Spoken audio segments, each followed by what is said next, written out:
আসসালামু আলাইকুম। আপনারা যারা এক্স এম্পায়ারে টেলিগ্রামে মাইনিং করেন তাদের আজকে 8ই সেপ্টেম্বরের রিভার্স অফ দ্য ডে।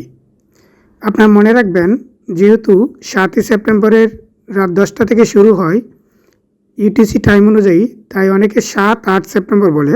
আমরা 8ই সেপ্টেম্বর ধরে নিব, আগামীকাল রাত পর্যন্ত যেহেতু এটা থাকবে। তো রিভার্স অফ দ্য ডে হলো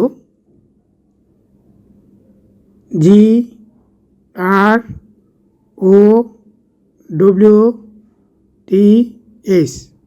আমি আবারও বলছি, GROWTH গ্রোথ। চেকে দিবেন,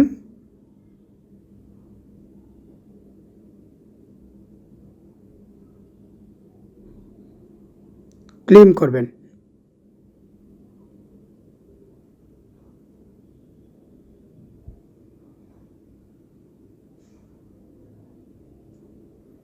ধন্যবাদ।